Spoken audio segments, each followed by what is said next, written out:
नमस्कार, एचपीसी विशेष में आपका स्वागत है। मैं हूं मनीषा सिंह।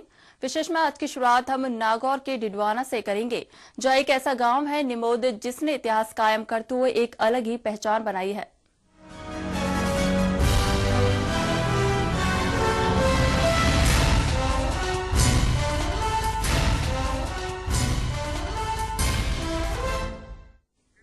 हम बात करते हैं नागौर के डिडवाना की, जहां निमोद गांव कोऑपरेटिव सोसाइटी ने इतिहास कायम करते हुए पूरे भारत में अव्वल रहते हुए राष्ट्रपति पुरस्कार हासिल किया है। सोसाइटी ने निमोद जैसे छोटे से गांव में सुपरमार्केट बनाया है, जो कि अपने आप में अनोखा है और ग्रामीणों को गांव में शहर का एहसास कराता है। पेश है ये रिपोर्ट।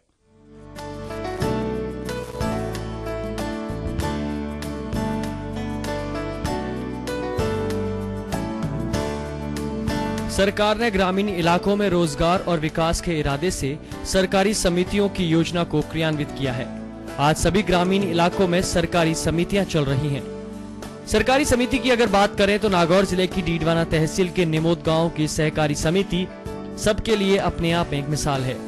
1954 में अस्तित्व में आई सोसाइटी ने गाँव की तकदीर ही बदल कर रख दी। इस सोसाइटी से स्वयं 45 सहायता समूह जुड़े हुए हैं। संस्था के जरिए ग्रामीणों को रोजगार के लिए करोड़ों रुपए का कर्ज भी दिया जा रहा है। इनके लिए हजारों महिलाओं और पुरुषों को भी रोजगार मुहैया कराया जा रहा है। सोसाइटी के गांवों में सकारात्मक प्रयासों को देखते हुए पूरे गांव में से अव्वल चुनकर इसे राष्ट्रपति पुरस्कार से भी नवाजा गया है। सोसाइटी को जो राष्ट्रीय पुरस्कार मिला है नहीं, वो संस्था के कार्य कुशलता का ही मिला है और इसमें अहम भूमिका स्टाफ की रही है, व्यवस्थापक और पूरे स्टाफ की। और सन 2006 में जब मैं अध्यक्ष बना था, उस समय मेरा एक ये सपना था कि इस समिति को राष्ट्रीय स्तर पर पहुंचानी है। और आज जो महामहिम राष्ट्रपति से सम्मानित हुई है, ये बड़ी गौरव की बात है। इसमें पूरे कर्मचारियों का, पूरे सदस्यों का, कार्यकारिणी का और पूरे गाँव का पूर्ण सहयोग रहा है। सोसाइटी की स्थापना 1954 में हुई। उसके बाद सोसाइटी ने कई तरीके के उतार चढ़ाव देखे। उसके बाद में 1984 में मेरी यहाँ पोस्टिंग हुई, उससे हमने यहाँ काम शुरू करना किया। तो एक तो सोसाइटियों की स्थापना जिस उद्देश्य के लिए हुई है, हमारा मुख्य उद्देश्य है क्रॉप लोन, फसली ऋण बांटना। तो 1.5 करोड़ से अधिक का हमारा फसली ऋण है। फसली ऋण के अलावा अन्य ऋणों की भी हम पूर्ति करते हैं, बांटते हैं। कुल मिला के इस समय 3.5 करोड़ रुपए ऋण है हमारा। गांव के अंदर मिनी बैंक फैसिलिटी दे रखी है, जिसमें लॉकर तक है, डीडी तक ऑल इंडिया का जारी करते हैं। ये एक हमारी समिति के लिए स्टेट लेवल पे बहुत बड़ी उपलब्धि है। ये हमारा जो सीसीबी बैंक है, वो भी ऑल इंडिया लेवल का डीडी जारी नहीं करता है, जबकि हम करते हैं। निमोद की बात करें तो ये एक छोटा सा गांव है, लेकिन गांव की सहकारी समिति ने इस गांव में ऐसे संसाधन और सुविधाएं सुलभ कराई है कि निमोद किसी भी मायने में आसपास के शहरों से कम नजर नहीं आता। सोसाइटी का अपना खुद का एक बैंक चलता है, जिसकी मान्यता पूरे देश में है। वहीं सोसाइटी ने गांव में एक सुपरमार्केट भी शुरू किया है, जिसमें ज्यादातर स्वयं सहायता समूहों द्वारा निर्मित उत्पाद बेचे जाते हैं। सुपरमार्केट में ग्रामीणों को हर वक्त खरीदारी करते भी देखा जा सकता है। तो वहीं उत्पादों में शुद्धता सुपरमार्केट की एक और खासियत है। ग्रामीण इस सुपरमार्केट की तुलना वॉलमार्ट से कर रहे हैं। वहीं सोसाइटी आने वाले दिनों में सुपरमार्केट का नेटवर्क आसपास के गांव में बनाने की योजना तैयार कर रही है। शुद्धता की बात है, ये देखकर हर कोई भी ये कह सकता है कि वाकई जो यहाँ शुद्धता मिलती है वो कहीं और नहीं है। वाकई इन लोगों की मेहनत है, इन लोगों का जो लोगों से लगाव है, वाकई ये एक अपने आप में देश में मिसाल है। मैं तो ये कहता हूँ कि देश में अगर ऐसे सुपरमार्केट हो जाए तो इसकी एफडीआई वगैरह, इनकी वॉलमार्ट को लाने की यहाँ कोई आवश्यकता ही नहीं है। मार्केट में गृहिणी के हिसाब से देखा जाए तो एक ही छत के नीचे जो भी गृहिणी को अवेलेबल यानी कि सामान चाहिए होता है, वो संपूर्णतः यहाँ मिलता है। तो यहाँ पर हमें शहरों का एहसास कराता है गाँव में, और एक क्वालिटी बहुत बढ़िया मिलती है, जैसा हमें आज के जमाने में चाहिए वैसी मिलती है। अपने खुद के प्रयासों से अपने गांव की तकदीर बदलने वाली इस संस्था की जितनी तारीफ की जाए उतनी कम है। जरूरत इस बात की है कि बाकी इलाकों में चल रही सहकारी समितियों को निमोद की सोसाइटी से कुछ सबक सीखने को मिले। HBC न्यूज के लिए डीडवाना से हनुमान की रिपोर्ट।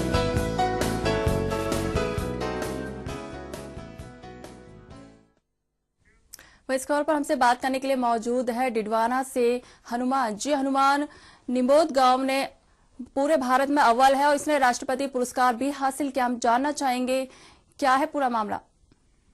जी मनीषा, जहाँ तक निमोद गांव की सहकारी समिति की बात की जाए तो एक्चुअली देखा जाए तो वो रियल में इस लायक है कि उसे सम्मान मिलना चाहिए था जी। और भारत सरकार ने ऐसा किया भी। राष्ट्रपति द्वारा उनको पिछले दिनों ही सम्मानित किया गया है पूरे भारत में अव्वल रहने के लिए जी।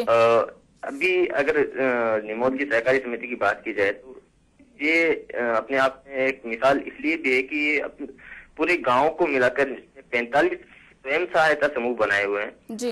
और उन स्वयं सहायता समूह में भी अधिकांश महिलाओं के हैं जिनसे सामानों की खरीदारी की जाती है जी। जो हैंडमेड सामान है वो यहाँ पे भारत में उपलब्ध रहते हैं और उनकी शुद्धता भी बाजार में मिलने वाले सामानों से ज्यादा अच्छी होती है। जी जी मनीषा जी, गांव को अव्वल लाने में किस किस का हाथ है? जी देखिए, इसमें पूरे ग्रामवासियों का पूरा सहयोग रहता है समिति को और हर वर्ष इसमें चुनाव भी करवाए जाते हैं। जो भी अध्यक्ष बन के आता है या सचिव बन के आता है वो पूरे गांव के सहयोग से ये काम करवाता है। जी, यहाँ एक सुपरमार्केट भी खुला है, तो क्या खासियत है इस सुपरमार्केट की? जो यहाँ के जो ग्रामीण है वो सुपरमार्केट की तुलना वॉलमार्ट से कर रहे हैं।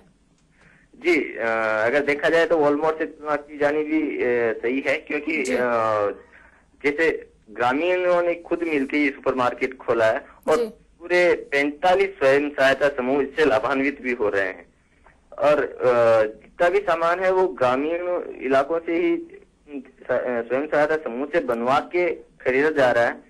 तो इससे ग्रामीणों का ये भी मानना है कि अगर वॉलमार्ट आए तो भी हमें कोई खतरा नहीं है, क्योंकि हमें तो पहले से हमारी जो सहकारी समिति है वो सारी व्यवस्था दे रही है। जी जी मनीषा जी, अनुमान हम जानना चाहेंगे कि लोगों का, जो वहाँ के ग्रामीण है, उन लोगों का क्या कहना है, वो कितने खुश हैं, कितने लाभान्वित हैं इस योजना से? जी जहाँ तक देखा जाए तो सबसे पहली बात तो मैंने आपको बताया कि 45 स्वयं सहायता समूह बने हुए हैं जी। तो उनको तो फायदा है ही, साथ ही साथ महिलाओं को इसमें ज्यादा एडवांटेज है कि वो घर पे बैठे पैसे कमा सकती हैं।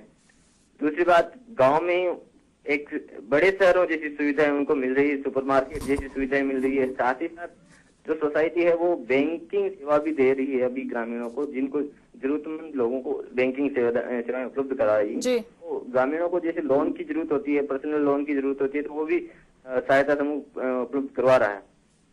जी जी, बहुत बहुत धन्यवाद हनुमान पूरी जानकारी देने के लिए।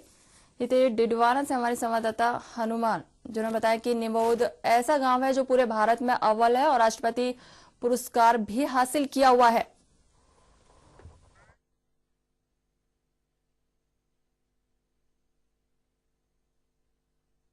और वक्त एक छोटे से ब्रेक का, जल्द लौटते हैं, बने रहे हमारे साथ।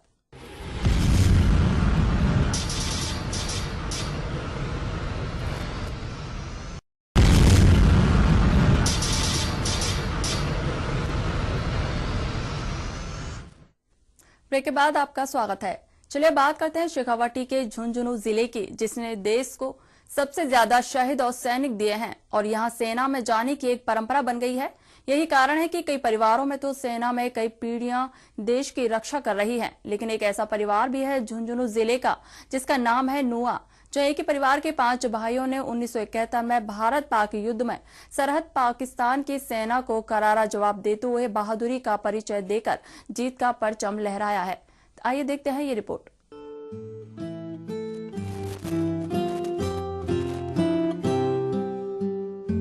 यह है झुंझुनू जिले के नुआ गांव के नजर खां का परिवार, जिसमें 8 भाइयों में से 7 भाइयों ने सेना में अपना लक्ष्य चुना, तो वहीं एक भाई विकलांगता के चलते सेना में नहीं जा पाया।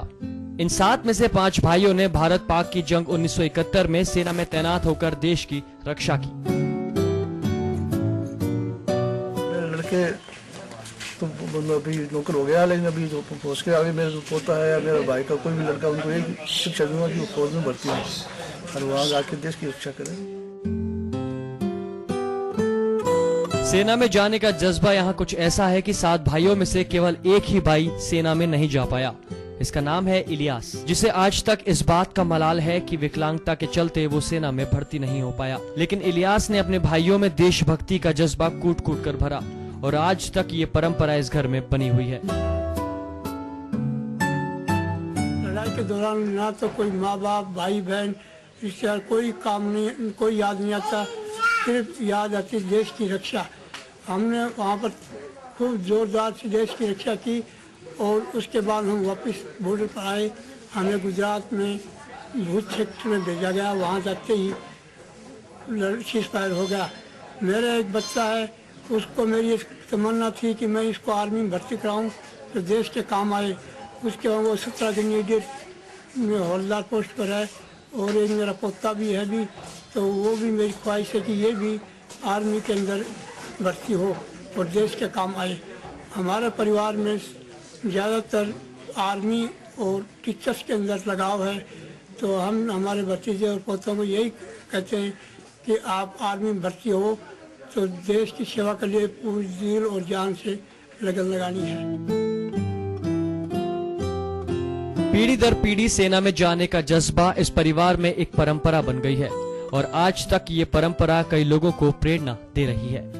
5वीं पीढ़ी के इमरान ने भी सेना में दस्तक दे दी है और वो सेना में अपनी सेवाएं दे रहा है।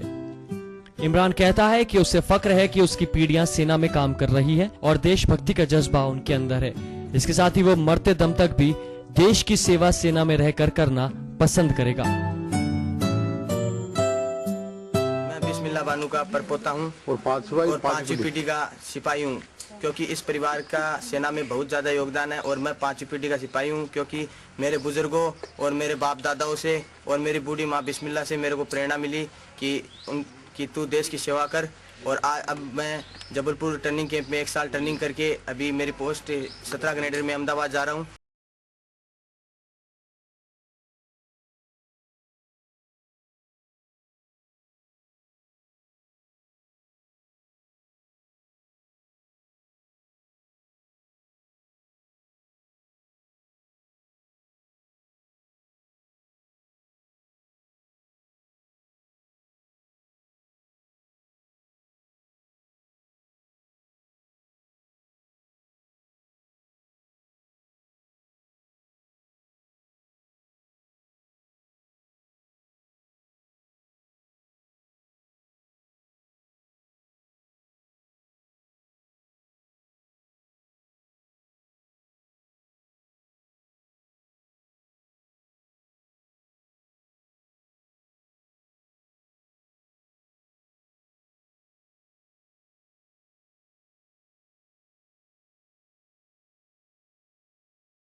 हुए नजर खां के लड़के जो है 8 लड़के थे इनके, जिनमें से 7 भाई जो है फौज में जाकर देश की सेवाएं दी थी देश को जी। और 7 भाई में से 5 भाई ने 1965 और 1971 के युद्ध में पाकिस्तान के साथ भी युद्ध करके जो हासिल की थी, अपने जोर दिखाए थे उसमें जी। और एक भाई जो था उनका विकलांग की वजह से वो नहीं जा पाया था, लेकिन उसका बेटा जो है उसका बेटा जो फौज में है और 5 पीढ़ियों से उनके दस्तूर चला रहा है। ये 500 पीढ़ियां उनकी जो मिलिट्री में देश को सेवाएं दे रही है। अब उनका जो 5वीं पीढ़ी का जो इमरान उनका जो पोता है, पड़पोता है उनका नजर खां का, वो भी अभी 5वीं पीढ़ी में शुरुआत करके अभी मिलिट्री में जा चुका है वो। जी फयाज, जिस तरह से यहाँ एक परंपरा बनी हुई है सेना में जाने की, तो क्या सरकार ने उनके देश के प्रति जो ये प्रेम है, लगाव है, उसे सराहा है? नहीं, देखिए मनीषा, अभी तक सरकार की तरफ से उनको कोई भी इस तरीके से कोई भी सहयोग नहीं मिला है कि उनके लिए कोई मेडल या ऐसा कुछ उनके लिए कोई उनकी सराहना की हो।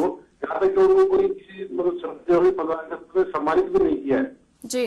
लेकिन फिर भी उनका जज्बा यही है कि हमारी पूरी पीढ़ी जब तक हम जिंदा रहेंगे देश की सेवा करते रहेंगे। जी जी, बहुत बहुत धन्यवाद फयाज पूरी जानकारी देने के लिए। इधर झुंझुनू से हमारे संवाददाता फयाज अली।